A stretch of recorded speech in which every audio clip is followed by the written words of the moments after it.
Now, where we have two parents, lovely parents, I've gotten to know them, that really don't have an answer to a question. Is it a civil rights violation or not? And we do not know. How do you trust the words of people that say immediately there was no foul play when you haven't even investigated whether there was foul play? How do you trust people that come back from something that happened and never really give you a straight story of what happened, including you have the keys to the car? So when you have more questions than answers, you have to have people that will drive the answers out, and that's what we do. The parent of one of the boys threatening to sue us for asking a question. And it's like this brings back so many vivid memories for me and my own family, having lost Jordan to unnecessary gun violence in November 2012, Black Friday, simply because he was black and playing loud music in his car. And so here we are again today, here for the loss of another black young man in our community. And we find ourselves asking the same questions. How did it happen? Why did it happen? And this family stands here demanding answers. This family deserves answers. I myself sought the same justice for my son Jordan that they're seeking for theirs, and they deserve answers. And they deserve justice.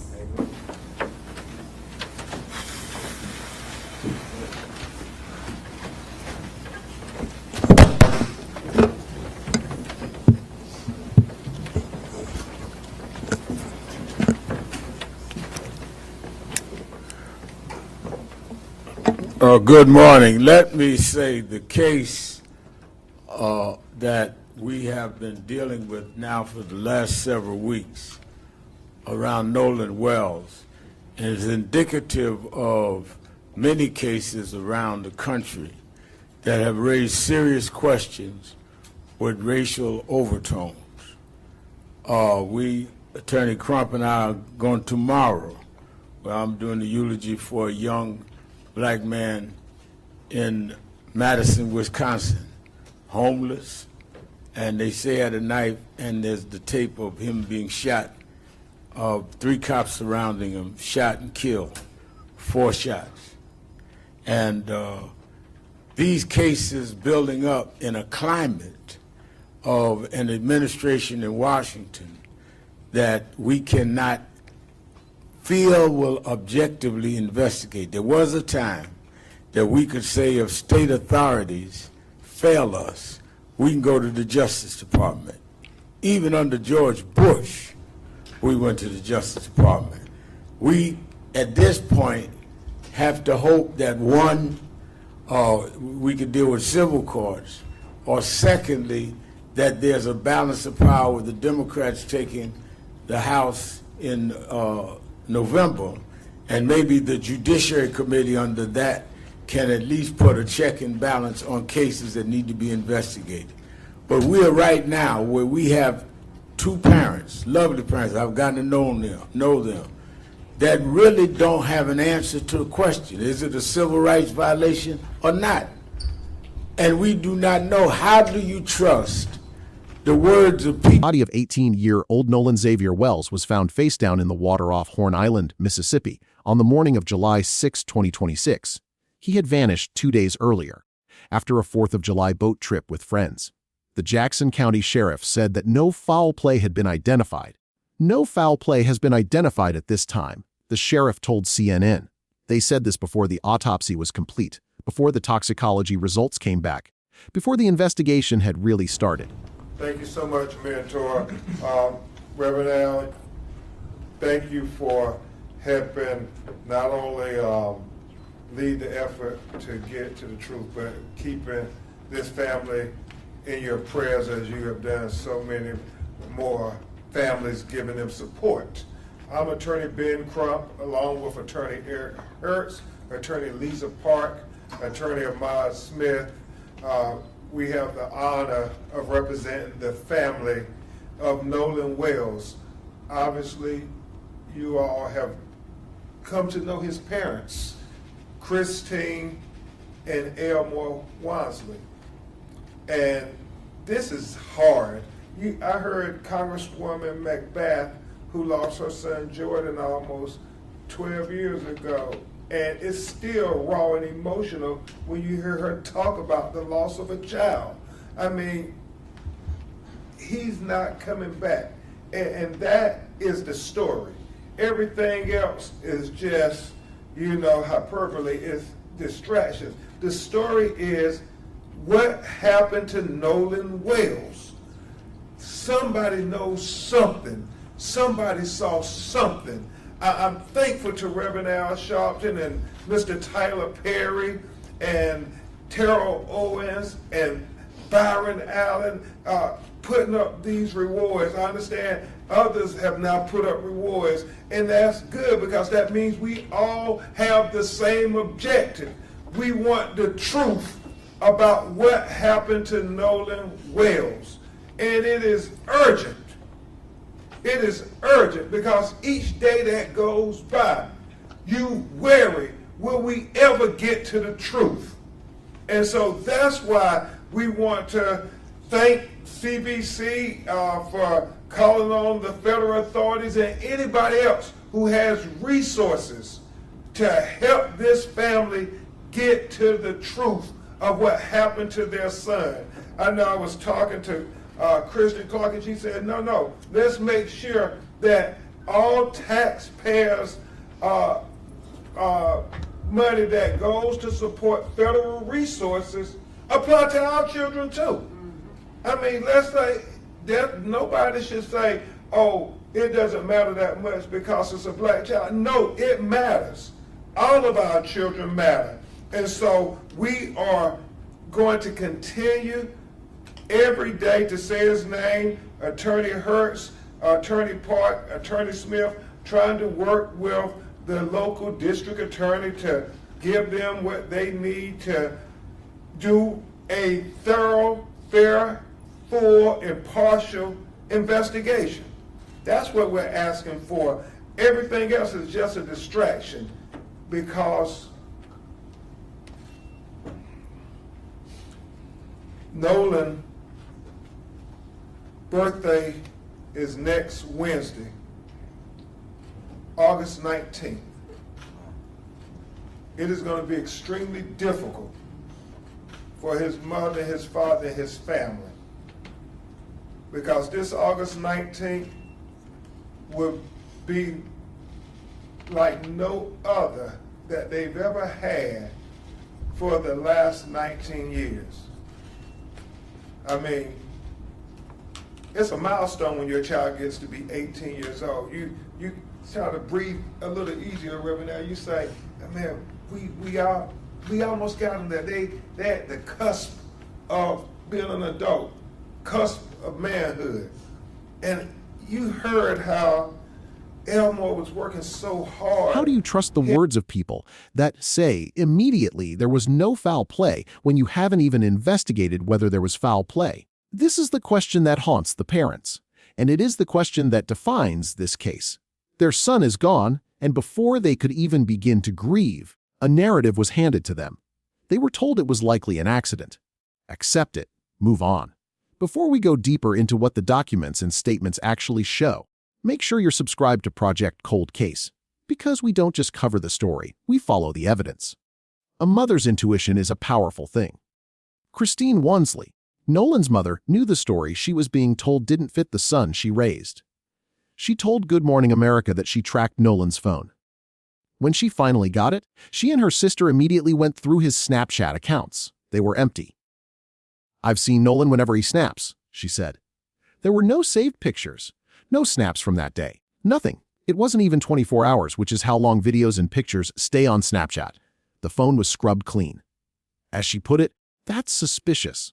There is an important difference between asking questions and attacking a family. Together, right? This is very common in the law. I mean, what you all may be more used to is when there's a terrible car accident, and then there's an examination of that car, and everybody comes together. one time. They don't move that car around and everybody does their own thing. This is what is supposed to happen. We are waiting for the DA to determine the time, the place, the date. Let us know, and we are going to be there with our forensics team and anybody else, but it's done one time, one examination. We're ready for it to happen. Julie Walker, Associated Press. Can you give us a sort of a timeline or what's next going forward, including any possible lawsuits that would be filed, not against you, as you had mentioned before, but that you would be filing, and then the completion of the independent autopsy and how that's moving along, and anything else that would be moving forward? And I know you had mentioned you wanted that national day. Other than that, anything in the future? Well, we want to make sure people understand we're going to follow the truth wherever it leads us. There's been a lot made about we want to come and bring some lawsuit. When Christine and Elmore called me, we weren't thinking about bringing a lawsuit. We were thinking about just helping them get to the truth. That is a vehicle that we can use to get to the truth if the facts tell us that. We send out preservation letters, and everybody said, oh, they're going to sue them. No, we send out preservation letters to preserve the evidence. Right. And in those standard letters, you say litigation is reasonably anticipated to say, don't get rid of the evidence. We're on record that we want the truth, the whole truth, and nothing but the truth. And that's what's going to lead us in what we do. It's about the evidence, nothing else. And this family has always said from day one, even when I called Reverend Allen, we talked to him, they have been consistent. We want to know what happened to our child. Everything else is just, it's just clickbait and everything. It's about what happened to our child. Black press, NABJ, we need you now more than ever to keep everybody focused. What happened to this 18-year-old black teenager in Mississippi? Because there have been questions when you look at the history of the Deep South where young black people are unalived and nobody ever gets any answers. Well, we want Nolan Wells not to be like many others that came before him. And that is why, as I said earlier, August 28th, the anniversary of Dr. King's March, Martin III and I we were doing a huge march in Washington, Lincoln Memorial. This will be highlighted in other cases because these things keep happening, and to protect the right to vote. So we intend to stay out on the battlefield as long as necessary. Yes. And I'd asked about the independent autopsy. We understand that Dr. Roger Mitchell made himself available at any point. The Wells family is not a political movement. They are not public figures seeking fame. They are two parents, lovely parents, who woke up one day to find their son was never coming home. And for doing nothing more than asking for a thorough investigation, they were met with a smear campaign. Christine, a nurse practitioner, was subjected to anonymous complaints to the Mississippi Board of Nursing. The family received threats. The attacks on them have been relentless. They were attacked for asking for the truth. This brings us to the central contradiction. The district attorney, Angel Myers McIlrath, has repeatedly cited her ethical obligation as the reason she cannot release information. I understand that a void is perceived when some are speaking publicly about a matter while others do not, she said. She continued, filling the void would only serve to get pressure off of me. Nolan deserves better. There is no pressure that can be placed on me and no force that is greater than the weight of the oath I took. She frames her silence as a virtue, protecting the integrity of the investigation. But the family's attorney, Ben Crump, frames it differently. He has pointed to the history of the Deep South, where young black people are killed and nobody ever gets any answers. The family was not content to let the state be the sole arbiter of truth. They had Nolan's body flown from Mississippi to Washington, D.C. They hired their own pathologist to perform an independent autopsy.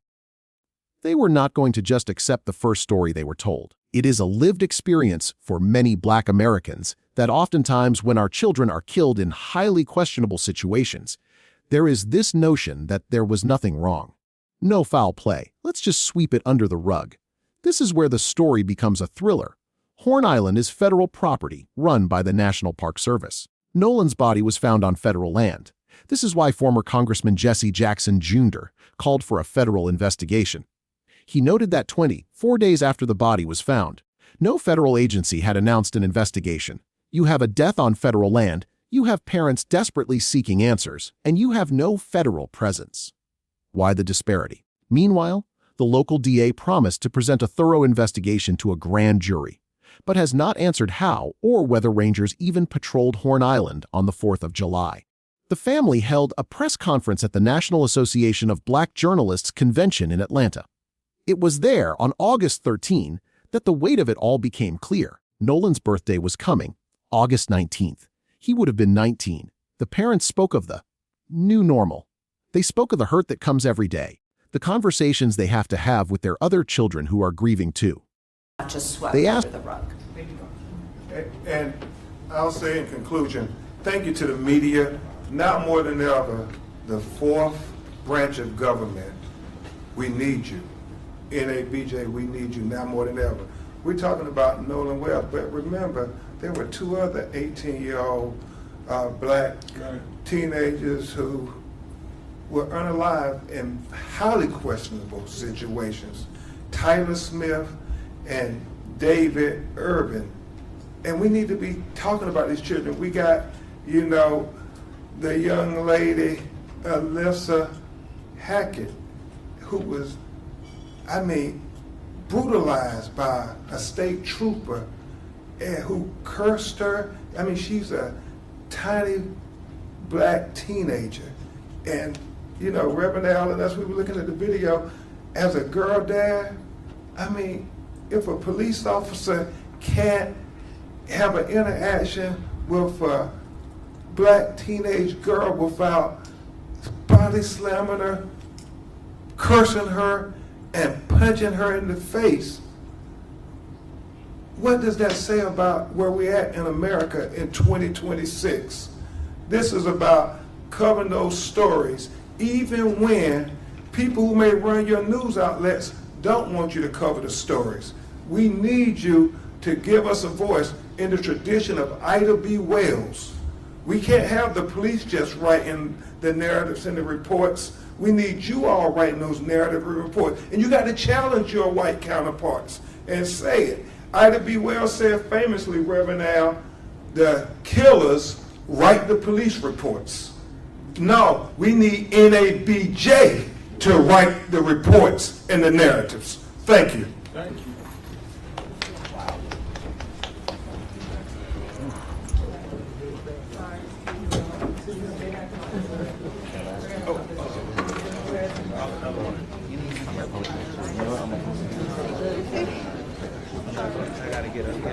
For a national day of prayer for their son. The mother said, "Our lives have forever changed. This new normal is something I would never wish on anyone, not even my worst enemy."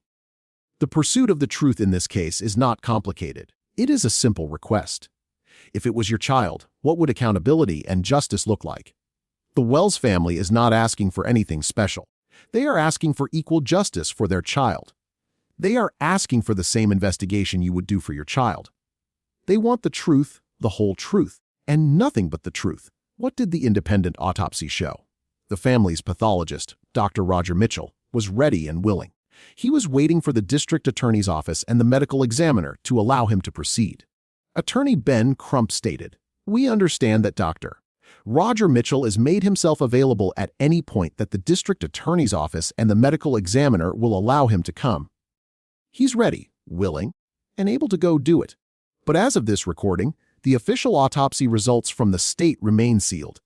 They will not be released until the grand jury hears the case. This is the standard procedure, but it also means a grieving family is left in the dark."